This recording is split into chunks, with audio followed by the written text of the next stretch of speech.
సర్వ సృష్టికర్త ప్రభు అయిన యేసు నామమున మీ అందరికీ శుభాశీస్సులు తెలియజేసుకుంటూ ముందుగా ఈరోజు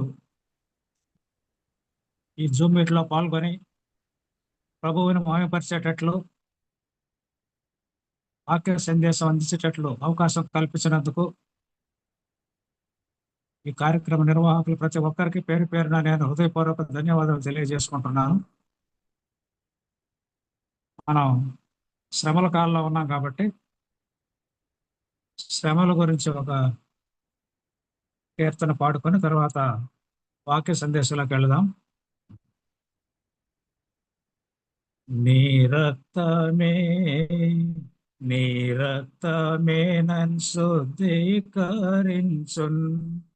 నీ రక్తమే నా బలము, నీ రక్తధారలే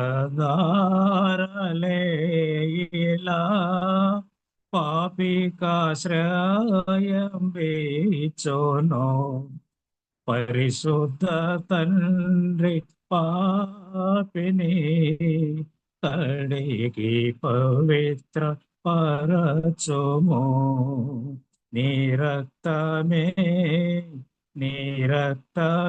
నా శుద్ధీకరించున్, నీ రక్తమే నా బలము. నశించు వారికి నీ సిలువ వెర్రితనముగనున్నది, రక్షింపబడుచున్న పాపికి దేవుని శక్తియున్నది. నీ రక్తమే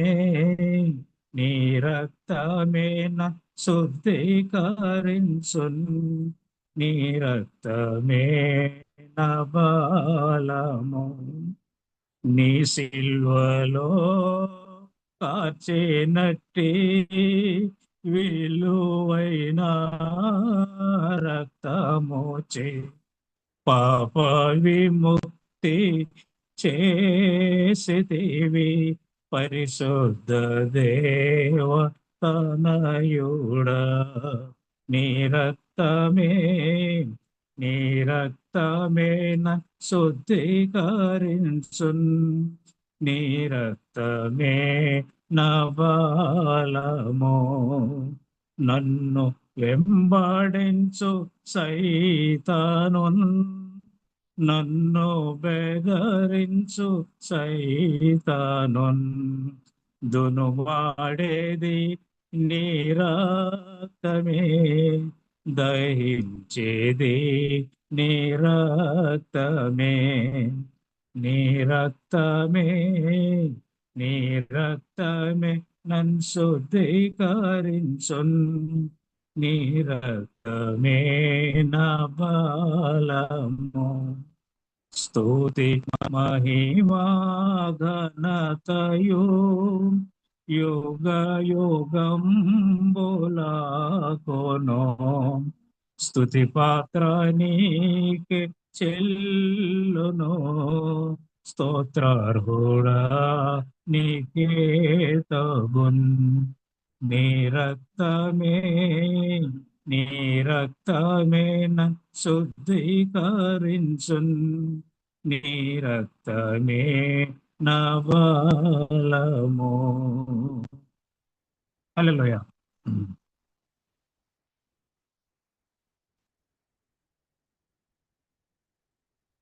మనం శ్రమల కాలంలో ఉన్నాం కాబట్టి ఈరోజు మనం శ్రమల గురించి కొన్ని విషయాలు మనం లేఖనం ద్వారా తెలుసుకునే దానికి ప్రయత్నిస్తాం. ముందుగా తను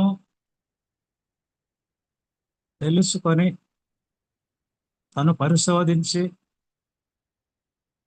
నిజమైన దేవుడు ఎవరని ఎరిగి ఆయన రాజ్యవ్యాప్తి కోసం అహర్నిశలో శ్రమించి అంతులేని పోరాటం చేసి అకాల మరణం పొందినటువంటి పాస్టర్ ప్రవీణ్ పగడాల గారికి వారికి కండోలెన్సెస్ తెలియజేసుకుంటూ వారు చేస్తున్నటువంటి దైవ సేవా కార్యక్రమాలు అయితే ఏమి, సాంఘిక సేవా కార్యక్రమాలు అయితే ఏమి, మానవత్వంతో చేపట్టినటువంటి అనేక కార్యక్రమాలు అన్నీ కూడా వాళ్ళ కుటుంబం ద్వారా కొనసాగింపబడాలని, అందుకు వారి కుటుంబానికి మంచి శక్తిని దేవుడు ప్రసాదించాలని హృదయపూర్వకంగా వేడుకుంటున్నాను. మరొకసారి వారి కుటుంబానికి నా ప్రగాఢ సానుభూతి తెలియజేసుకుంటూ మరొకసారి అటువంటి నిండు దీవెనలు వారికి మెండుగా కలిగించాలని దేవుని ప్రార్థిస్తున్నాను. ఆమె. సో మనం వాక్య ధ్యానానికి వస్తే కీర్తనల గ్రంథం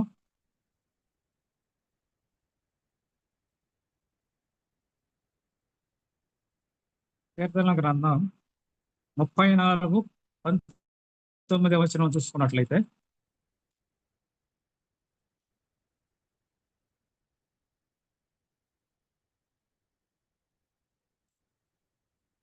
కీర్తనల గ్రంథం 34:19 అంటే 468 పేజీలో ఉంటుంది. నీతిమంతునికి కలుగు ఆపదలు అనేకములు, వాటి అన్నిటిలో నుండి యెహోవా వానిని విడిపించును. అలాగా 17 చూసుకున్నట్లయితే, నీతిమంతులు మొరపెట్టగా యెహోవా ఆలకించును, వాటి శ్రమలన్నిటిలో నుండి వారిని విడిపించును. చిన్న ప్రార్థన చేసుకున్నాం. మహాపరిశుద్ధుడా, ప్రేమ కలిగిన తండ్రి, మీ ఘనమైన నామమునకు స్తుతులు స్తోత్రాలు చెల్లించుకుంటున్నాం తండ్రి.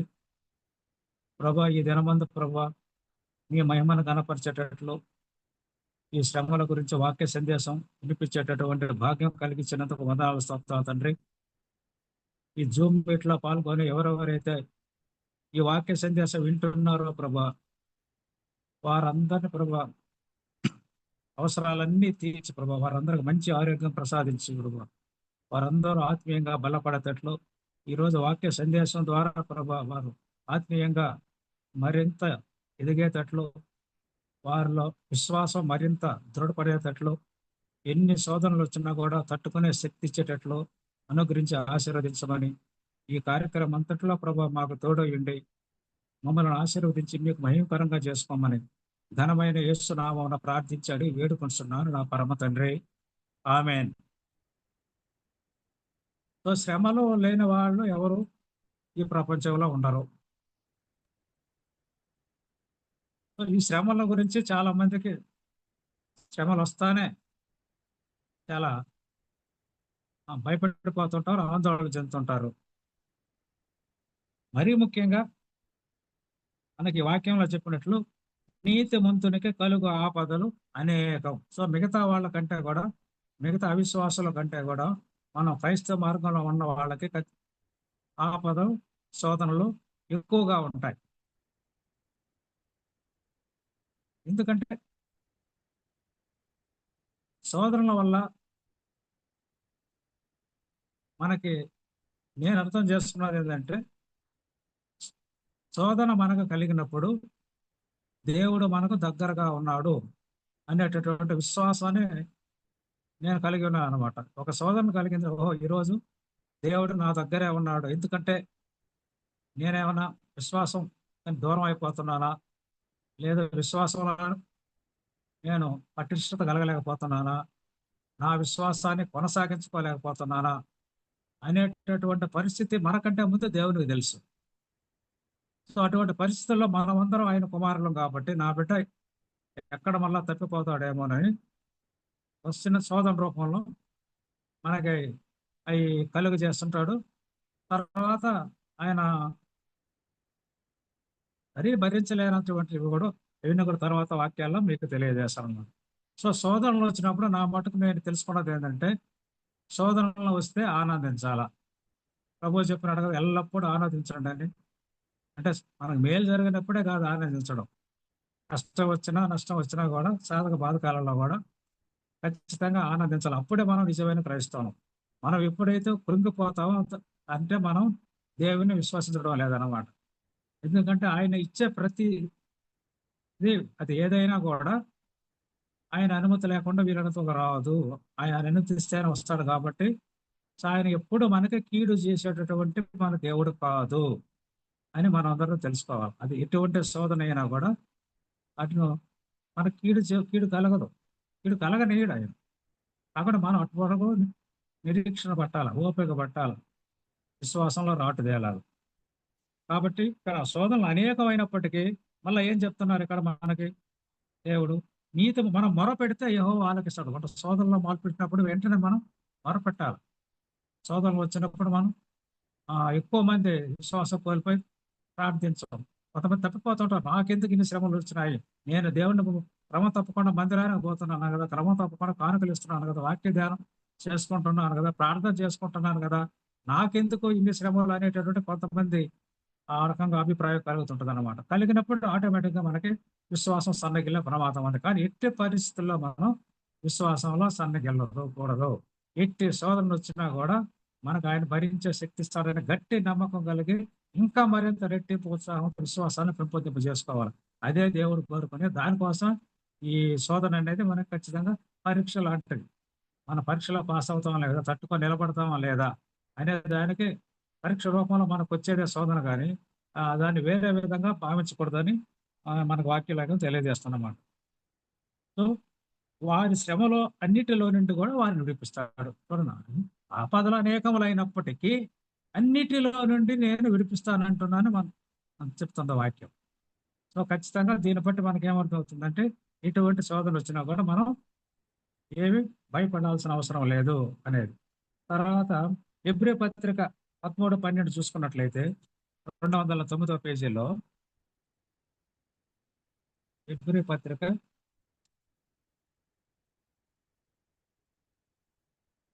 13:12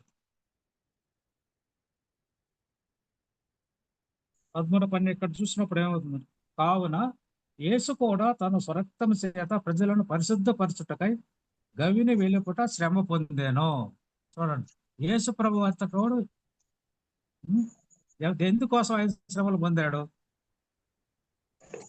తన స్వరక్తం చేత కొనుక్కున్నాడు. తర్వాత ప్రజలను పరిశుద్ధపరచుటకై. సో ఆయన స్వరక్తం ఇచ్చి మనల్ని కొనుక్కొని మన వాళ్ళందరినీ పరిశుద్ధపరచబడాలని ఆ రోజు ఆయన ఎన్నో శ్రమలు అనుభవించాడు. సెలువు వేసినప్పుడు కూడా ఇటువంటి శ్రమలు, అటువంటి శ్రమలను ఎవరి కోసం? తన సొంతం కోసం, తన స్వార్థం కోసం కానే కాదు, కేవలం మనందరి యొక్క పాప విమోచన కోసం, మన వాళ్ళందరినీ కూడా పరిశుద్ధపరచడానికి, మన వాళ్ళందరినీ కూడా రేపు ఈ లోకం నుంచి మనం వీడిన తర్వాత దేవుని దగ్గర యుగయుగాలు సంతోషంగా ఉండేటట్టు చేసేదానికి ఆయన అన్ని శ్రమలు అనుభవించినాడు. కానీ మనం చిన్న శ్రమ వచ్చినా కూడా, అది చిన్న అనారోగ్యం, చిన్న కష్టం, చిన్న కుటుంబ బాధ వస్తే వెంటనే మనం రియాక్ట్ అయిపోతాం. ముఖ్యంగా నా మటుకు నేను 9 months క్రితం వెంటిలేటర్లో ఉన్నాను. సిఎంసి వెల్లూరులో 2.5 రోజు వెంటిలేటర్ మీద, 5 రోజులు ఐసీయూలో ఉన్నా, 13 రోజులు హాస్పిటల్లో ఉన్నాను. ఒళ్ళంతా వాపు వచ్చి, స్వెల్లింగ్ అంతా వచ్చి, సెలైన్ పెట్టేదానికి కూడా, ఎక్కడ క్యాన్లో పెట్టేదానికి కూడా చోటు లేకుండా, ఎక్కడ బాడీ అంతా కూడా గుచ్చే ప్రయత్నాలు చేస్తూ ఉన్నారనమాట ఐసీయూలో ఉన్నప్పుడు. నేను ఒకటే తెలుసుకున్నా, ప్రభువా నీవు పొందిన శ్రమల కంటే నేను ఇప్పుడు పొందుతున్న శ్రమ ఎన్నదగినవి కావు. నువ్వు ఎన్నో శ్రమలు పొందావు ప్రభు, దాంతో పోల్చుకుంటే ఎన్నదగు అని చెప్పేసి వాళ్ళకి నా బాడీ హ్యాండ్ ఓవర్ చేసి, ఎక్కడ మీరు ఏమైనా చేసుకోండి బాడీ అన్నట్లు, అవి ఎక్కడ స్టెలైన్ పెట్టాలంటే, ఫ్రూట్స్ పెట్టాలంటే నీడిల్స్ పంప్ చేస్తారు కదా, సో వాళ్ళకి ఇచ్చేసి వాళ్ళకి అట్లా నేను స్తోత్రం అని చెప్పుకుంటున్నాను. నేను ఐసీయూలో ఉన్న 5 రోజులు అదే పని చేశాను. సో దానివల్ల నాకు ధైర్యం, ఎందుకంటే ఎట్టి పరిస్థితుల్లో కూడా నేను ధైర్యాన్ని కోపాలి. అంత బాధ అనిపిస్తున్నా కూడా నేను అప్పటికి సుమారు 242 సాక్ష్యాలు చెప్పున్నా. 242 సాక్ష్యాలు చెప్పాను. ఏంటి ప్రభు, నేను ఇంత దూరం రకరకాలుగా ఎక్కడికెక్కడికో వెళ్ళి నా ఆరోగ్యం సైతం లెక్క చేయకుండా నేను మీకు మీ మహిమను కనపరిచేటందుకు ఎన్నో సాక్ష్యాలు చెప్పాను. నాకెందుకు ప్రభు ఇటువంటి శోధన కలిగించినావు. అందులో వెంటిలేటర్ మీద తర్వాత రోజు రోజు ప్రతి ఎన్నో కాంప్లికేషన్లు ప్రభా. ఏంది ప్రభా, ఏంటి నాకు ఈ రకంగా ఎందుకని అటువంటి నిరాశ నిస్పృహ నాకు నా హాస్పిటల్లో ఉన్నప్పుడు కానీ ఇప్పటికి కూడా కలగదు. అంటే ఇదంతా కూడా నేను మానవ మాత్రలు అయితే మనకు ఖచ్చితంగా వస్తాయి. కానీ ఎప్పుడైతే మనము పరిశుద్ధాత్మ మనలో ఉండి దేవుని చేత నడిపింపబడతామో ఖచ్చితంగా మనకి అంత ధైర్యాన్ని ఇస్తాడని చెప్పేసి నేను మొన్న నాకు బాగా లేకుండా వచ్చిన తర్వాత నేను తెలుసుకున్న లెసన్ అన్నమాట. సో కాబట్టి అంతకంటే నాకు శ్రమలు రావు. ఇప్పుడు నేను దేనికి ఎంత అనారోగ్య తర్వాత ఇప్పటికి కూడా నేను పూర్తిగా కోలుకోలేదు. ఇంకా మొన్న కూడా నేను 27వ తేదీ మళ్ళా పోతే మళ్ళా నా లివర్ డిసీజ్ మీద మళ్ళా ప్రాబ్లం ఉన్నది. మళ్ళా పోయినసారి తెలుసుకోకుండా కాంప్లికేషన్ వచ్చింది. ఇప్పుడు వెంటనే అది ఈసోఫేజల్ వ్యాసిస్ అంటారు. అవి లాస్ట్ టైం రప్చర్ అయ్యి బ్లీడింగ్ అయ్యి షాక్లోకి వెళ్ళిపోయాను. కానీ ఇప్పుడు వెంటనే మన 9 months తర్వాత ఫాలో అప్ చేస్తే సేమ్ అదే ఉన్నది లాస్ట్ టైము. కానీ ఇప్పుడు వెంటనే చూసుకున్నాం కాబట్టి వెంటనే దాన్ని చేయాల్సిన ప్రొసీజర్ చేసేసారు. మళ్ళీ మొన్న 20వ తేదీ మళ్ళీ రిపీట్గా అది చేసి అదంతా బాగా సెట్ అయింది. వ్యాసిస్ అంతా కూడా ఆబ్లిటరేట్ అయిపోయినాయి అని చెప్పారన్నమాట. సో కాబట్టి ఇప్పుడు ఏం ధైర్యం వచ్చిందంటే ఏదైనా కూడా మన దేవుడిని మనం చూసుకుంటాడు. అది ఏం జరిగినా కూడా మన మంచి కోసమే చేస్తాడు. ఇదంతా కూడా జరిగింది కూడా నా సాక్ష్యంలో ఇంకొంచెం బలమైన సాక్ష్యంగా ఉండాలని చెప్పేసి బహుశా నాకు ఇది అనుమతించినాడేమో అని అనుకుంటున్నాను. దాని తర్వాత కూడా మళ్ళీ హైపర్ టెన్షన్ రావడం, మళ్ళీ షుగర్ కంట్రోల్గా రావడం. ఇప్పటికి కూడా నేను ఇంకా పూర్తిగా 9 months అయినా కూడా ఇంకా నేను నార్మల్ రాలేదు. అయినా కూడా నన్ను దేవుడు వాడుపడుతున్నాను. సో ఈరోజు నేను సుమారుగా దాని తర్వాత 312 సాక్ష్యాలు ఇప్పటి వరకు అయినాయి. సరే ఇంట్లో ఉన్నా కూడా సాక్ష్యాలు అయినా చెప్పించుకోవడం ఆపలేదు. అంటే 12 అంటే 70. సో 70 సాక్ష్యాలు 9 నెలల్లో బాగా లేకుండా ఉన్నా కూడా చెప్పించుకున్నాడు ఆయన. కాబట్టి మన దేవుడు చాలా గొప్ప దేవుడు. కాబట్టి ఎవరైనా కూడా ఆయన వాడబడాలంటే ఖచ్చితంగా శోధనలు పెడతాడు. శోధనలు పెట్టిన తర్వాత ఆయన మహిమపరిచేదానికి వాడుకుంటాడు అనే దానికి నేను ఒక నిదర్శనం నేను అనుకుంటున్నాను. కాబట్టి మనం ఎట్టి పరిస్థితుల్లో కూడా మనం ఈ శోధనల గురించి మనం భయపడబడలేదు అనేటువంటిది నేను ఈ సందర్భంగా చెప్పదలుచుకున్నాను. ఎందుకంటే యేసుక్రీస్తు ప్రభు అంతటా ఆయన అంత శ్రమలు అనిపించడం, మనకు వచ్చే శ్రమలు ఎటువంటివి. కాబట్టి మనం శ్రమలు ఎన్ని వచ్చినా కూడా మనం ఎట్టి పరిస్థితుల్లో మనం అధైర్యపడకూడదు అనేది ఇదన్నమాట. తర్వాత ప్రకటన 1 కొరింథీ 10:13 1 కొరింథీ 10:13 152వ పేజీ. ఇక్కడ శ్రమల గురించి బాగా చెప్తున్నాడు లేఖనంలో బాగా స్పష్టంగా. 152వ పేజీ దీంట్లో ఏం చెప్తున్నారంటే సాధారణముగా 1 కొరింథీ 10:13 చూసుకున్నట్లయితే ఇది చాలా ముఖ్యమైనటువంటి వచనం. ఇది సాధారణముగా మనుషులకు కలుగు శోధన తప్ప మరి ఏదియూ మీకు సంభవింపలేదు. దేవుడు నమ్మదగిన వాడు, మీరు సహింపగలిగినంత కంటే ఎక్కువగా ఆయన మిమ్మల్ని శోధింపనీయడు. అంతేకాదు సహింపగలుగుటకు ఆయన శోధనతో కూడా తప్పించుకుని మార్గమును కలుగు చేయను. చూడండి ఎంత గొప్ప మాట, ఎంత గొప్ప దేవుడు చూడండి. మనకే మిగతా సాధారణంగా మనుషులకు ఏమో వస్తాయి అదే శోధనలు మనకిస్తున్నాడు. అంతేగాని మిగతా ఏదో ఎక్స్ట్రాగా ఏం మనకు దేవుడు మనకే కలగటించగలలేదు. అందులో మన దేవుడు నమ్మదగిన వాడు కాబట్టి మన విశ్వాసంలో ఉన్నాం కాబట్టి ఖచ్చితంగా నమ్మాల. ఆయన నమ్మదగిన వాడు కాబట్టి ఆయన ఏం చేస్తున్నాడు, మనం సహించగలిగినంత కంటే ఎక్కువగా ఆయన మనల్ని శోధించడు. అది నాకు ఆ వెంటనే సహించేటట్టు చేసినాడు. అంత పెద్ద అది ప్రమాదం అయినా కూడా దాంట్లో నుంచి బయటపడేటట్లు అనేది అంటే ఆయన ఆ రోజు నాకు నన్ను ఆయన బయటపడేయకుంటే, ఆయన కృప లేకుంటే నేను వెంటిలేటర్ నుంచి బయటపడే ప్రశ్నే లేదు. శోధన ఇచ్చాడు. ఇచ్చిన తర్వాత ఏం చేస్తున్నాడు, మళ్ళా ఆయనే తప్పించినాడు.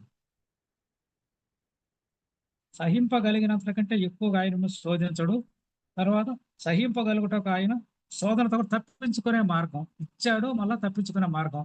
సో వెంటనే నాకు ఆ పరిస్థితి వచ్చినప్పుడు చిత్తూరు నుంచి సీఎంసీకి వెళ్ళేపోయే ఏర్పాటు అసలు నాకు తెలియదు. డాక్టర్ ఎట్లా జరిగిందో కూడా నాకు తెలియదు. నేను ఎవరితో కూడా మాట్లాడు. అంతా దేవుని ఏర్పాటే. చిత్తూరు నుంచి అంబులెన్స్లో అక్కడికి వెళ్ళడం, అక్కడ మళ్ళా కార్డియాలజీ లేకపోవడం, కార్డియాలజీ ప్రాబ్లం కాదు, గ్యాస్ట్రో ప్రాబ్లం రావడం, అక్కడ వెంటనే ఎన్ని కాంప్లికేషన్స్ వచ్చినా కూడా గంట డాక్టర్లు వెంటనే రెస్పాండ్ అయ్యి ఎప్పటికప్పుడు అన్ని కాంప్లికేషన్లు వచ్చినాయి దాని మీద. ప్రతి కాంప్లికేషన్లు కూడా వెంటనే వాళ్ళు ఐడెంటిఫై చేయడం, వెంటనే ట్రీట్మెంట్ ఇవ్వడం చేసి తర్వాత ఆల్మోస్ట్ ప్రమాద స్థితి నుంచి బయటపడేటట్టు చేసినాడు. అదే ఇక్కడ చెప్తున్నారు దేవుడు. ఏమంటున్నారు? అది శోధనతో తప్పించుకునే మార్గం కూడా కలుగజేసినాడు. అది శోధన కలుగజేశాడు, తప్పించినాడు కాబట్టే కదా నేను వెంటిలేటర్ మీద డిశ్చార్జ్ అయిపోయి ఈరోజు 9 నెలలు అయినా కూడా ఇంకా నేను బ్రతుకున్నానంటే కేవలం ఆయన కృపే. దాంట్లో ఎటువంటి అనుమానమే లేదు. సో కాబట్టి మనందరం కూడా ఎటువంటి శోధనలు వచ్చినా కూడా ఈ వాక్యాన్ని మనం ఖచ్చితంగా మనం నెమరు వేసుకుంటే మన ఎట్టి పరిస్థితులు మనం ధైర్యాన్ని కోల్పోం. శోధనలు అంటే మనం ఎట్టి భయపడబడలేదు అనమాట. తర్వాత యాకోబు పత్రిక 1వ అధ్యాయం 12, యాకోబు పత్రిక 210 పేజీ, 210 పేజీల్లో కొత్త స్టేట్మెంట్, న్యూ టెస్టమెంట్, యాకోబు 1:12, 2:3 చూసుకున్నాం. 1:12. శోధన సహించేవాడు ధన్యుడు, అతడు శోధనకు నిలిచిన వాడై ప్రభు తన్ను ప్రేమించిన వారికి వాగ్దానము చేసిన జీవ కిరీటం పొందును. దేవుడు కీడు విషయమై శోధింపబడనేరడు. ఆయన ఎవరిని శోధింపడు కనుక ఎవడైనాను శోధింపబడినప్పుడు నేను దేవుని చేత శోధింపబడుతున్నానని అనకూడదు. చూడండి, ప్రతి దానికి మనం ఒకసారి దేవుని మీద అంటే నింద వేస్తూ ఉంటాం, నాకు ఎందుకంత జరిగిందని. కానీ ఆయన అనుమతిచ్చింది, ఆయన ఉద్దేశం వేరేగా ఉంటుంది. సదుద్దేశమే కానీ ఆయనకి ఎప్పుడు దురుద్దేశం ఉండదు. ఆయనకి ఎప్పుడు మనల్ని కీడు చేయాలని ఉద్దేశం ఉండనే ఉండదు. మన శోధనలు తట్టుకోలేక మానవ మాతృలం కాబట్టి నిష్ఠూర పడిపోతూ ఉంటాం దేవుని మీద. కానీ ఎట్టి పరిస్థితుల్లో అటువంటి చేయకూడదు అనమాట. సో ఇక్కడ చూడు, ఎప్పుడైతే మనం శోధనలు తెలుస్తామో మనం ధన్యులం. ఎందుకంటే అక్కడ జీవ గ్రంథంలో మన పేరు నిలిచిపోతుంది అనమాట. శోధన నిలిచేవాడే ప్రభుత్వాన్ని ప్రేమించేవారు సో ఎప్పుడైతే మనం శోధన చేస్తున్నామో ప్రభు మనల్ని ప్రేమిస్తున్నాడు కాబట్టి మనకేం వాగ్దానం చేస్తున్నాడు?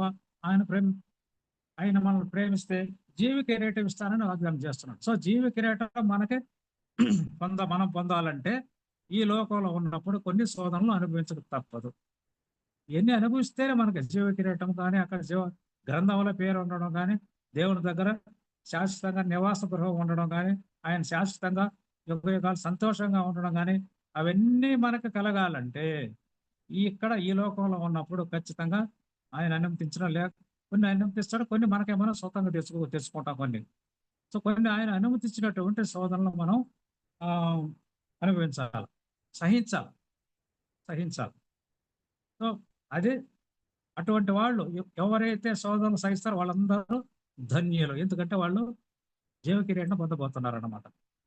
తర్వాత ప్రతి వాడును ఇంకొకటి చెప్తున్నారు, ఎందుకంటే ఎందుకు మనకి ఈ శోధనలు వస్తాయన్న దానికి, ప్రతి వాడును తన స్వకీయమైన దురాశ చేత ఏడవబడి మరులు గొల్పబడిన వాడై శోధించబడిన. సో ఎక్కువ దేవుడు అనుమతించినవి కాకుండా వేరే వచ్చే ఎక్కువ ఏ వస్తున్నాయంటే దురాశ చేత ఏడవబడి దాని మీద మరులు కోల్పడడం, అడిక్షన్. ఏమిటి దురాశలు? శరీరాశ, నేత్రాశ, జీవబడంబం, ఇవన్నీ దురాశలు. ఎక్కువ మనకు శోధనలు వచ్చేది మనం తెచ్చుకునేటటువంటి, మనం కల్పించుకున్నటువంటి ఈ దురాశల వల్లనే. ఈ దురాశల వల్ల వచ్చిన దేవుడు అనుమతించినవి కాదు. దేవుడు అనుమతించేవి కొన్ని ఉంటాయి, అవి మాత్రం దేవుడు ఖచ్చితంగా ఇచ్చేస్తాడు. కానీ దురాశ చేత మనం తెచ్చుకునే ఎక్కువ భాగం అవి ఉంటాయి అన్నమాట. సో ఈ దురాశ ఏం చేస్తుంది మనకి? దురాశ గర్భము ధరించి పాపము కనగా పాపము పరిపక్వమై మరణమును కనును. చూడండి, పాపము బేసిక్గా పాపం వలన వచ్చే జీతం మరణం. సో ఈ పాపం రూట్ కాజ్ ఏమని చెప్తున్నారు ఈ వచనం మనకి? దురాశ గర్భము ధరించి పాపానికి అంటదంట. పాపం వల్ల వచ్చే జీతం మరణం. సో పాపం కంటే ముందు జబ్బులు, రోగాలు, ఎక్కువ డిసీజెస్ ఎక్కువ ప్రతిసారి వరకే వస్తున్నాయి అంటే ఖచ్చితంగా మనం ఏదో ఒకటి రకంగా పాపం చేస్తూ ఉంటాం అన్నమాట. వీళ్ళ కొన్ని కొన్ని సందర్భాల్లో దాని నుంచి మనల్ని పవిత్రులు చేసేదానిగా శోధనలు కలిగిస్తాడు. ఆ శోధనల ద్వారా మనల్ని దాన్ని పవిత్రపరిచి తర్వాత కూడా మళ్ళీ అటువంటి పాపాలు చేయకుండా మనకు హెచ్చరిక చేసేటట్లు చేసి ఆయన ఆ తర్వాత క్రమంగా మనల్ని పరిశుద్ధులు చేసేటట్లు దేవుడు క్రమంగా మనల్ని రూపాంతరం చెందుతాడు ఆయన మాదిరి తయారయ్యేదానికి.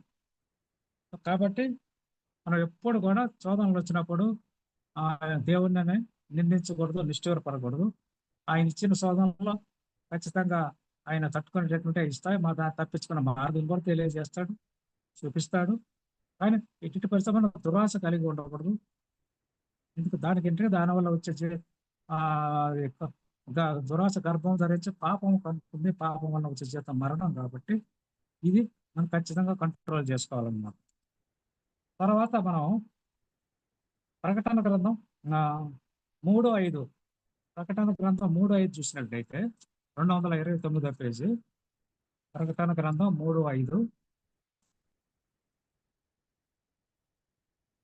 ఇక్కడ కూడా మనకి మనం శోధనలు ధరిస్తే సహించినట్లయితే మనం ఏం పొందబోతున్నాము అనే దానికి చెప్తున్నారు ఇక్కడ. శోధనలో జయించేవాడు అలాగున తెల్ల వస్త్రములు ధరించుకొనును, జీవ గ్రంథములో నుండి అతని పేరు ఎంత మాత్రమును తుడుపు పెట్టక నా తండ్రి ఎదుటను ఆయన దూతల ఎదుటను అతని పేరు ఒప్పుకొందను. అది ఫస్ట్ శోధనలు సహిస్తే జీవ కిరీటం వస్తుంది. అదే శోధనలు సహిస్తే ఖచ్చితంగా జీవ గ్రంథంలో పేరు తుడిచిపెట్టబడదంట. సో మనం రేపు పోయిన తర్వాత అక్కడ జీవ గ్రంథంలో మన పేరు ఎతకుతారు వాళ్ళు. జీవ గ్రంథంలో పేరు ఉంటేనే మనం దేవుని దగ్గరకు పోగలం. సో అక్కడ జీవ గ్రంథంలో పేరు ఉండాలన్నా, అక్కడ మన తర్వాత జీవ కిరీటం పొందాలన్నా మనం ఈ లోకంలో ఉన్నప్పుడు ఖచ్చితంగా కొన్ని శోధనల్ని అనుభవించాలా, కొన్ని శోధనల్ని సహించాలా.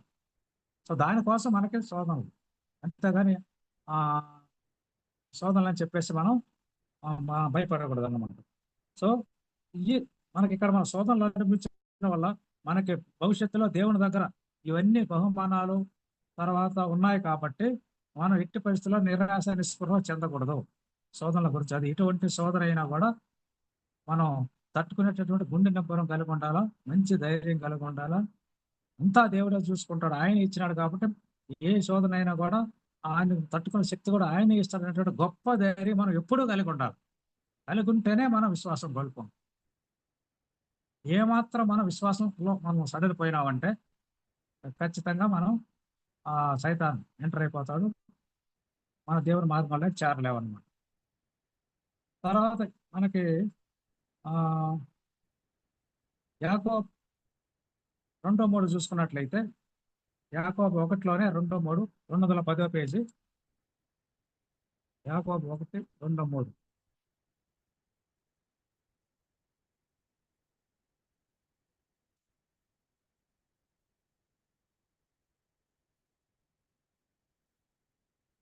మీరు నానా విధములైన శోధనలో పడినప్పుడు అది మహానందమని ఎంచుకొనుడి. చూడండి, మీరు నానా విధములైన శోధనలో పడినప్పుడు అది మహానందమని ఎంచుకొనుడి. మీరు సంపూర్ణులను అనుయాంగులను ఏ విషయములైనను కొదువు లేని వారిని ఉండినట్లు ఓర్పు తన క్రియను కొనసాగింపనీయుడి. సో ఏమంటున్నారు అక్కడ? శ్రమలు వచ్చినప్పుడు మామూలు ఆనందం కూడా కాదు, మహానందం చెందాలంట. ఎందుకు మహానందం? ఇందాక మాట్లాడుకున్నాం మనం. ఎందుకంటే మనం జీవ గ్రంథంలో మన పేరు ఖచ్చితంగా ఉండబోతుంది. మనకి మళ్ళీ అది కూడా కాకుండా జీవ కిరీటం, దేవుడి జీవ కిరీటం ఇవ్వబోతున్నాడు. అంత గొప్ప ఆనందం వస్తున్నది. కాబట్టి ఖచ్చితంగా ఈ శ్రమలు వచ్చినప్పుడు మనం శోధనలో పడినప్పుడు ఎట్టి పరిస్థితి మనం కుంగిపోకుండా నాదానందం కలిగి ఉండాలని మనకు లేఖనాలు సెలవిస్తున్నాయి అన్నమాట. తర్వాత శ్రమలు ఎందుకు వస్తున్నాయనే దానికి కీర్తనలు 16:4 458 పేజీ.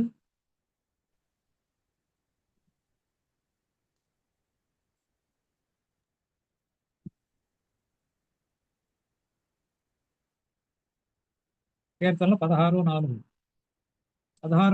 ఏం చెప్తున్నారంటే, యెహోవాను విడిచి వేరొకరిని అనుసరించే వారికి శ్రమలో విస్తరించును. చూడండి, అది మనం ఒక్కోసారి ఈ మార్గంలోకి వస్తాం, వచ్చిన తర్వాత శ్రమలు వస్తాయి.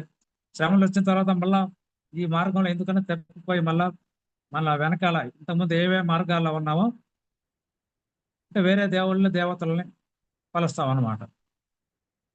నిజమైన దేవుని దగ్గరకు వచ్చి కూడా మరలా ఇక్కడ ఏదో కొన్ని శ్రమలు పడిన వెంటనే ఎందుకు ఇక్కడ కూడా నాకు శ్రమలు వస్తున్నాయని తలంచి, అక్కడ ఉన్నా కూడా అట్లా ఉన్నది, ఇక్కడ ఉన్నా కూడా ఇట్లా ఉంది కదా, ఇక్కడ ఎందుకు, అక్కడ ఉన్నా కూడా ఏమైనా కొంచెం నేను ఈ లోకంలో అనుభవించవచ్చు, ఇక్కడ ఏం అనుభవించకుండా శ్రమలు అనుభవిస్తున్నానే అనేటటువంటి భావన కలిగి తిరిగి మళ్ళా విగ్రహారాధికులుగా అయిపోయేటట్టు ప్రమాదం ఉంది. అటువంటి వారికి శ్రమలు విస్తరిస్తే ఇంకా ఎక్కువ విస్తరించాలి. యెహోవాను విడిచి వేరొకరిని అనుసరించే వారికి శ్రమలు. సో ఎట్టి పరిస్థితుల్లో మనం మన దేవుణ్ణి వదిలిపెట్టకూడదు. ఎట్టి పరిస్థితుల్లో వదిలిపెట్టకూడదు. వారు అర్పించే రక్త పానీయ అర్పణలు నేను అర్పింపని దావీదు మహారాజు చెప్తున్నారు దీని గురించి.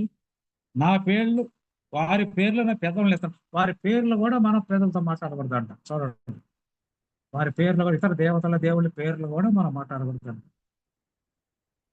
అట్లా మాట్లాడినా కూడా మనకు శ్రమలు విస్తరించాయంట. కాబట్టి మనకి ఏదైనా శ్రమ వచ్చినప్పుడు ఎన్ని మనం గుర్తుపెట్టుకోవాలా. మన లేఖనాల్లో చెప్పినట్లు మనం అక్కడ చేయకుండా పనులు ఏమన్నా చేసినావా, మనం ఏమైనా దురాశ కలిగి ఉన్నావా, ఇంకేమైనా మన దేవుని విడిచి వేరే దేవుని వైపు ఆలోచన ఏదైనా వస్తుందా, అటువంటి ఆలోచన రావడం కూడా తప్పే. అది కూడా దేవుడికి తెలుసు. మన ఆలోచనలన్నీ కూడా ఆయనకి తెలుసు. తర్వాత వారి పేర్లు ఎత్తినా కూడా తప్పేను. సో ఇవన్నీ కూడా తెలియకుండానే మనకి శోధనలు కలిగి చేసేటువంటి ప్రమాదం అన్నాం. కాబట్టి వీటన్నింటిలో మనం చాలా జాగ్రత్తగా ఉండాలి. తర్వాత యాకోబు 1:13 చూసుకున్నట్లయితే, యాకోబు 1:13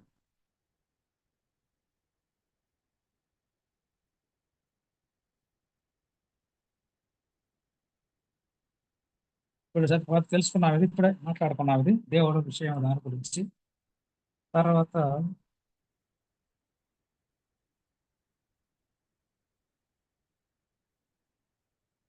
యోబు గ్రంథం 23:10. యోబు గ్రంథం 23:10, 685.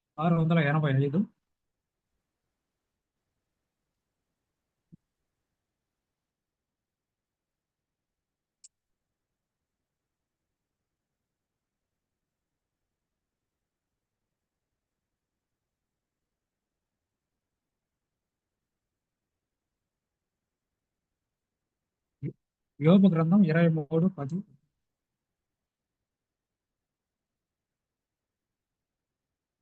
పేజీ నెంబర్ తప్పు చెప్పాను. 23:10 యోబు గ్రంథం.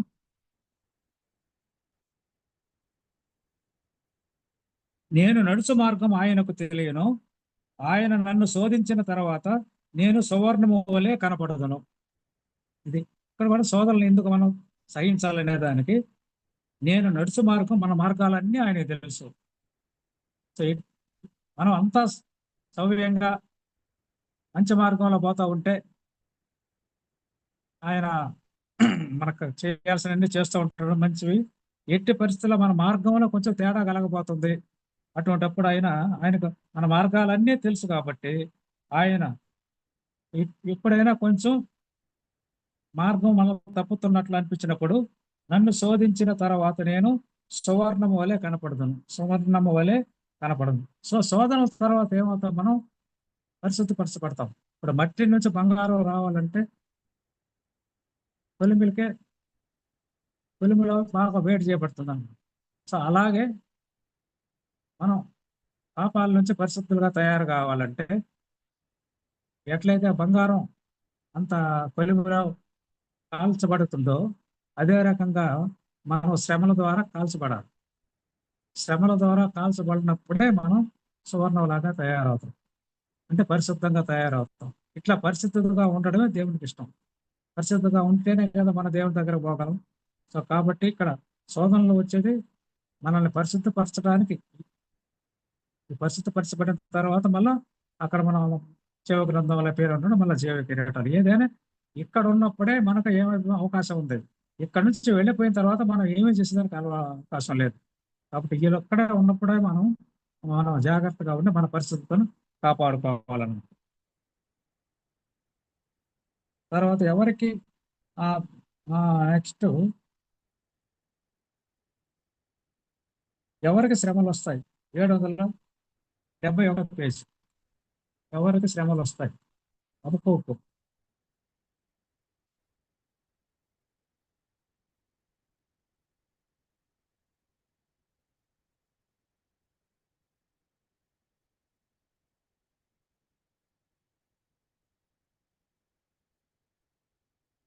సో శ్రమలు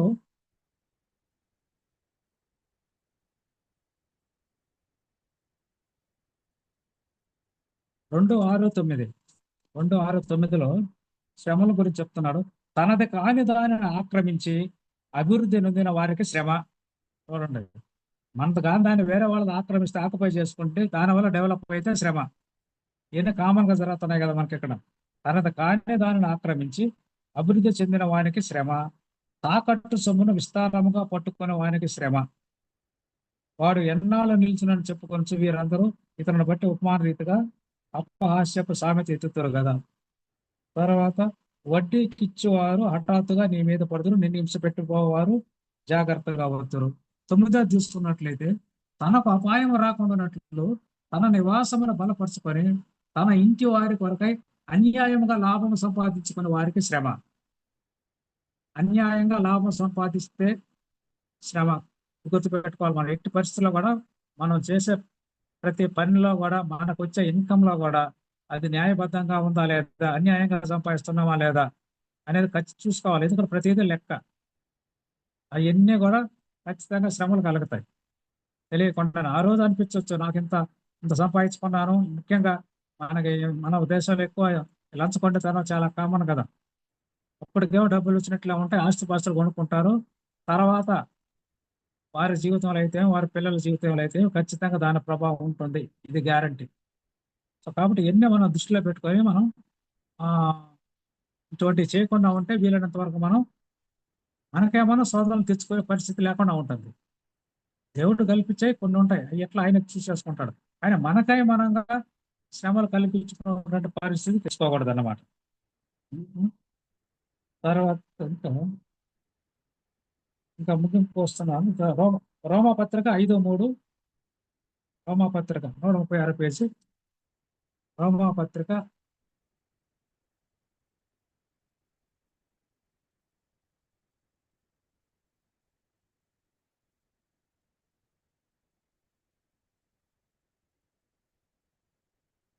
అంతేకాదు, శ్రమ ఓర్పు పరీక్షను, పరీక్ష నిరీక్షణను కలుగజేయని ఎరిగి శ్రమల యందు అతిశయపడదాము.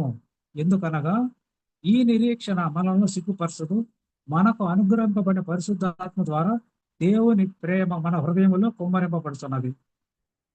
సో శ్రమ వచ్చినప్పుడు ఏమవుతుంది? శ్రమ ఎందుకు కలిగిస్తున్నాడు అంటే మనకు ఓర్పును కలిగించేదానికి, అంటే సహనాన్ని కలిగించుకునే దానికి, దాన్ని సహించేటటువంటి శక్తిని కలిగించేదానికి. మనకు శ్రమ కలిగినప్పుడు వెంటనే రియాక్ట్ కాకూడదు. వెంటనే దానివల్ల కోపం వల్ల మళ్ళీ ఆ శాపం తెచ్చుకొని పాపం లేకపోకూడదు. ఎదుటి వాళ్ళతో ఒకరు శ్రమ వచ్చింది మనకి, వాళ్ళ మీద మనం కోపపడకూడదు. కోపడితే మనం పాపంలో పడిపోతాం. కాబట్టి శ్రమ వచ్చినప్పుడు ఖచ్చితంగా ఓర్పు కలిగి ఉండాలి. ఎందుకంటే ఆయన మీద భారం వేసుకోవాలి మనం. శ్రమ వచ్చింది కానీ ఆయన ప్రార్థన చేసుకుంటే సరిపోతుంది, ఆయనకి స్థుతించుకుంటే సరిపోతుంది, ఆయన చూసుకుంటాడు మిగతా అంతా. మనం రియాక్ట్ కాకూడదు. మనం తీర్పు తీర్చకూడదు. ఏది వచ్చినా కూడా ఎదుటి వాళ్ళ మీద మనం ఎట్టి పరిస్థితుల్లో తీర్పు తీర్చుకోవాలి. మన గురించి మనమే తీర్పు తీర్చుకోవాలి, మనం చేసేది కరెక్టా కాదు. అంతేగాని ఎదుటి వాళ్ళు తీర్పు తీర్చినా కూడా ఎదుటి వాళ్ళు అది మన పని కాదు. అది పాపం కూడా, ఎదుటి వాళ్ళ తీర్పు తీర్చడం కూడా. సో శ్రమ వచ్చినప్పుడు మనం ఖచ్చితంగా ఓర్పు కలిగి ఉండాలి. ఆ ఓర్పు అసలు శ్రమ ఇదన్నీ కూడా మనకి పరీక్ష అన్నమాట. దేవుడు పెట్టే పరీక్షల్లో శ్రమ ఒకటి, ఓర్పు కలిగించేదానికి. తర్వాత మనకి ఆ పరీక్షలో పెట్టి పరీక్ష ద్వారా మనం ఉత్తీర్ణులు అయినప్పుడు మనం ఆయన ఇవ్వాల్సినటువంటి బహుమానాలను ఇస్తారు. సో దీనివల్ల మనకి నిరీక్షణ, ఓర్పు గల నిరీక్షణ కలిగి ఉండాలా. ఎంత శ్రమలు వచ్చినా కూడా, ఎన్ని వచ్చినా కూడా నేను తట్టుకొని ఉండాలా. నేను రక్షణ మార్గాన్ని కొనుక్కున్నా, ఎట్టి పరిస్థితులు కోల్పోకూడదు. మన తుది శ్వాస వరకు లేదా ప్రభు రెండో రాకడ వరకు మనం పరిస్థితులను కాపాడుకొని విశ్వాసాన్ని కోల్పోకుండా రక్షణ మార్గాన్ని ఆత్మీయంగా దినదినంగా పెంచుకుంటూ మనం ప్రభు వచ్చినప్పుడు రెండో రకాలు మనం ఉందో ఆ గుంపులో ఉండేటట్లు ఎత్తబడాలని చెప్పేసి ఆ గట్టి సంకల్పం కలిగి మనం ఎన్ని శోధనలు వచ్చినా కూడా తట్టుకొని ఉండాలి. ఎందుకంటే అంత గొప్ప బహుమానం మనకు ఉంది కాబట్టి. ఇదేంది మహా అంటే 100 సంవత్సరాలు. ఈ 100 సంవత్సరాల కోసం కదా కదా మనం ఉండేది. మనం ఖచ్చితంగా చనిపోయిన తర్వాత జీవితం ఉంది అని మనకు తెలిసినప్పుడు, ఆ జీవితం ఏంటో మనకు తెలిసినప్పుడు, అది యుగయుగాలు సంతోషంగా ఆనందంగా ప్రభువుతో కలిసి మంచి బంగారు వీధుల్లో మంచి నివాసం భవనాల్లో ఉంటాము అన్నటువంటి మనం అవకాశం ఉండేట ఉన్న ఉందని తెలిసి కూడా మనకి నిరీక్షణ కలిగి ఉండకుండా మనం తాత్కాలికంగా వెంటనే రియాక్ట్ అయిపోయి రక్షణ మార్గాన్ని కోల్పోతే మనం ఎంత కోల్పోతున్నాం. ఇక్కడ ఒక ఎత్తు మనం కోల్పోయిన ఉంటే మనకు ఒకటి ఉండేది వేరే ఆ మార్గం, అదే భరించలేనటువంటి మార్గం.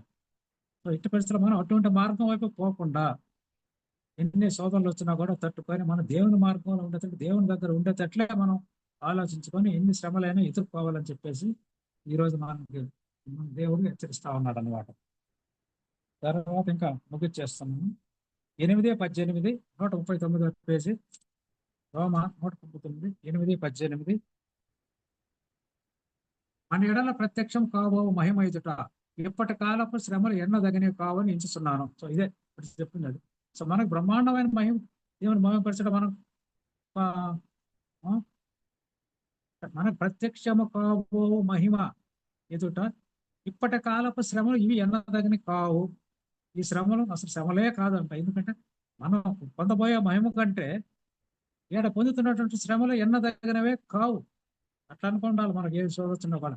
ఇవన్నీ ఏం పర్వాలేదు, ఏం కావు. నాకు నేను గొప్ప మహిమ చూడబోతున్నాను, దేవుని దగ్గర ఉండబోతున్నాను అనేటటువంటి మనం గట్టి సంకల్పం కలిగి ఉండాలన్నమాట. తర్వాత ఆ 13 రోమే పత్రిక 13:14 143 పేజీ, రోమియోలు 13:14.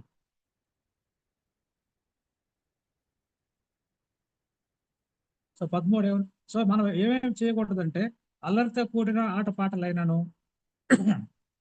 మత్తైనను లేకయో, కామ విలాసములైనను పోకిరి చేష్టలైనను లేకయో, కలహమైనను మత్సరమైనను లేకయో, పగట యందు నడుచుకున్నట్లుగా మర్యాదగా నడుచుకున్నాము. మెట్టుకు ప్రభు అయిన యేసుక్రీస్తును ధరించుకున్న వారై శరీరేచ్ఛలను నెరవేర్చుకొనచ్చు శరీర విషయమై ఆలోచన చేసుకొనకుడే. సో మనల్ని ఈ రకంగా జీవించమంటున్నాడు. ఏ రకంగా మనం ఎక్కువ ఇక్కడ ఈ లోకంలో చేసేది అల్లరితో కూడిన ఆట పాటలు చూడకూడదు.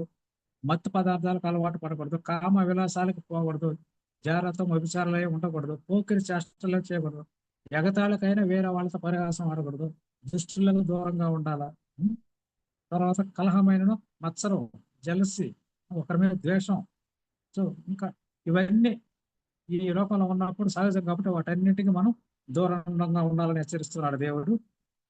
అందువల్ల మనం ప్రభు అయిన యేసుక్రీస్తుని ధరించుకునే వారై. సో అది కంక్లూజన్.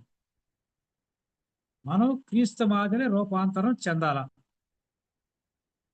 ఎట్లా చెందాలంటే ఈ లోకంలో చాలా కష్టం ఎన్ని ఉన్నాయి కాబట్టి వాటన్నిటినీ మనం అధిగమించి ఎటువంటి శోధన వచ్చినా కూడా తట్టుకొని తర్వాత ఆత్మఫలం కలిగి ఉంటే 171 చూడండి ఒకసారి ముగిచ్చేస్తున్నాం.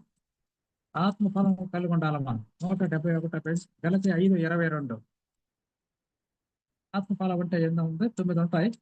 సో ప్రేమ కలిగి ఉండాలి మనం, సంతోషం కలిగి ఉండాలి, సమాధానం కలిగి ఉండాలి, దీర్ఘశాంతం కలిగి ఉండాలి, దయాళుత్వం కలిగి ఉండాలి, మంచితనం, విశ్వాసం, సాత్వికం, ఆశ, నిగ్రహం. 9 కలిగి ఉండాల. 9లో నాకు 50% 60% కాదు. ఈ 9 గుణాలు కలిగి ఉంటేనే మనం క్రీస్తు మాదిరి రూపాంతరం జరగలం. అంటే క్రీస్తు మార్గంలో నడుస్తున్నట్లు. ఈ 9 లేకుంటే లేనట్లు లెక్క. సో లేకుంటే మనకి దేవుని దగ్గర స్థానం లేదు.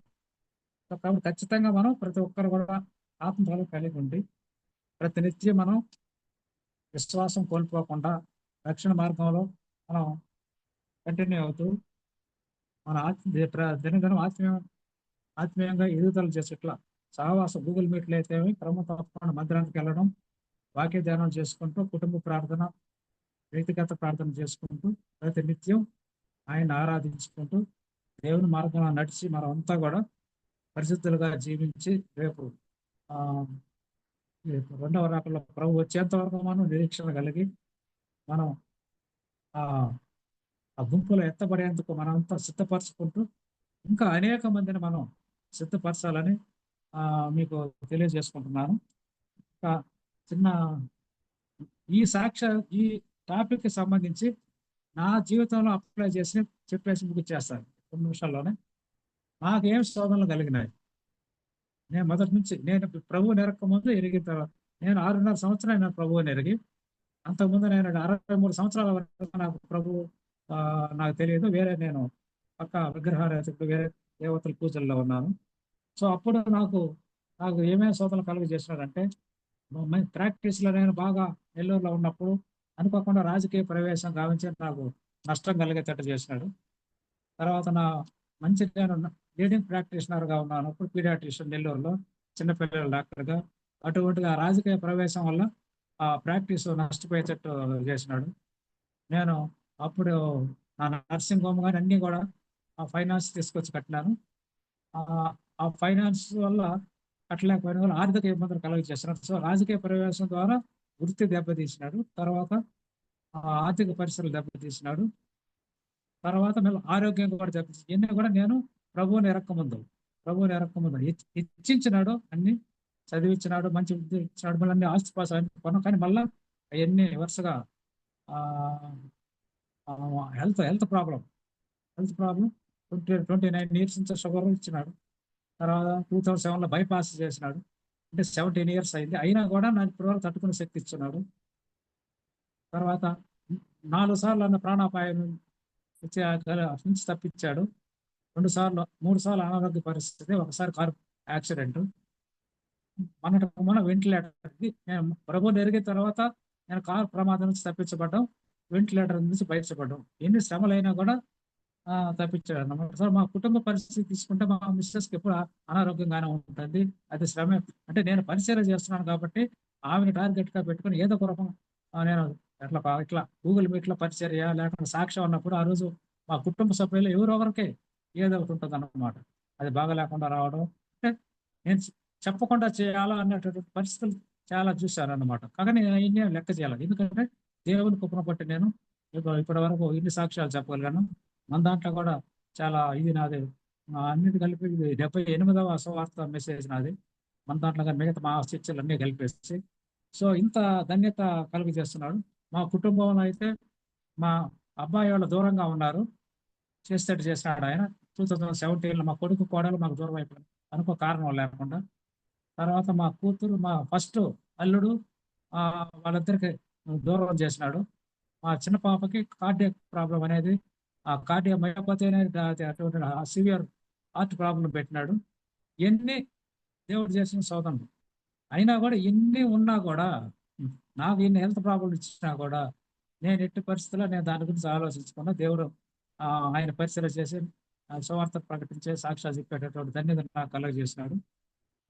ఇప్పుడు ఏం చేసినాడంటే మేలు ఇన్ని సోదరులు ఇచ్చినాడు కదా, సోదరులు ఇచ్చి మేము ఇప్పటి పరిస్థితుల్లో మేము డిసప్పాయింట్ అయిపోయి వేరే రకంగా జరుగుంటే, ఈరోజు దేవుడు ప్రభుత్వంలో మనం లేకుంటే ఈ మేలు జరిగేవి కాదేమో. ఇప్పుడు నాకు ఏంటంటే హెల్త్ ఆల్మోస్ట్ వెంటిలేటర్స్ బయటపడుతుంది చేసినాడు. షుగర్ కూడా సరే బీపీ వచ్చింది, మళ్ళీ బీపీని కూడా కంట్రోల్ చేయించినాడు. ఇప్పుడు ఫైనాన్స్ ప్రాబ్లమ్స్ తో నాకు బాగా తీవ్ర ఫైనాన్షియల్ ప్రాబ్లమ్స్ ఉన్నాయి. నేను నెల్లూరు నుంచి చిత్తూరు వచ్చే లోపల ప్రాబ్లమ్స్ అన్ని క్లియర్ చేసినాడు. ఇక్కడికి వచ్చిన తర్వాత అంటే ఏడకి వచ్చిన తర్వాత నేను మార్గం ఈస మార్గంలోకి వచ్చేది 2018 అక్టోబర్ ఏడకి వచ్చా. అప్పటి నుంచే అన్ని నా పరిస్థితులన్నీ చక్కదిద్దినాడు. అన్ని శ్రమలు ఇచ్చినా కూడా, సోదరులు ఇచ్చినా కూడా. సో ఫైనాన్షియల్ ప్రాబ్లమ్స్ అంతా సెట్ అయినాయి. తర్వాత మా ఫస్ట్ డాక్టర్ మా సన్న వాళ్ళు అనుకోకుండానే వాళ్ళు ఈ మధ్య వాళ్ళే ఇక్కడికి వచ్చి వాళ్ళు నిజామాబాద్లో ఉన్నారు. మా కోడలు ఎండే చేస్తున్న గైనిక్. ఇన్ని సంవత్సరాలు దూరంగా ఉండి నాకు వెంటిలేటర్ మీద ఉన్నప్పుడు వచ్చి చూసిపోయినారా, కానీ మళ్ళీ ఎట్లుంది అనేది కూడా మళ్ళీ ఫోన్లు కూడా చేయలేదు.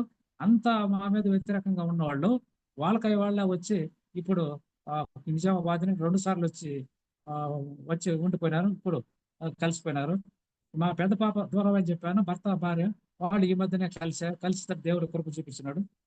సో నాకు 5 మంది మనవాళ్ళు. సో ఇవన్నీ కూడా ఎన్ని సోదరులు వచ్చినా కూడా తట్టుకునే శక్తి ఇచ్చి మరలా నిలబెట్టి మళ్ళా మా ఆరోగ్య పరిస్థితి, ఆర్థిక పరిస్థితులు, కుటుంబ సమస్యలు అన్ని చక్కదిస్తున్నాడు అనమాట. సో ఖచ్చితంగా మన దేవుడు చాలా గొప్ప దేవుడు. కాబట్టి మనం ఎట్టి పరిస్థితుల్లో మనం ఎన్ని సోదరులు వచ్చినా కూడా మనం ఆధారపడద్దు. మనం ఎట్టి పరిస్థితుల్లో రక్షణ భారతం కోల్పోకుండా మనం ఆ పరిస్థితుల్లో జీవించాలని చెప్పేసి మీ అందరికీ తెలియజేసుకుంటూ ఈ అవకాశం ఇచ్చిన ఆ, మీ అందరూ ప్రతి ఒక్కరికి పేరు పేరు ఆయన హృదయపూర్వక ధన్యవాదాలు తెలియజేసుకుంటూ సమస్త మహిమ ఘనత ప్రభువుకే చెందును గాక. ప్రభు ఆశీర్వాదాలు మీ అందరికీ మెండుగా కలుగును గాక. ఆమేన్.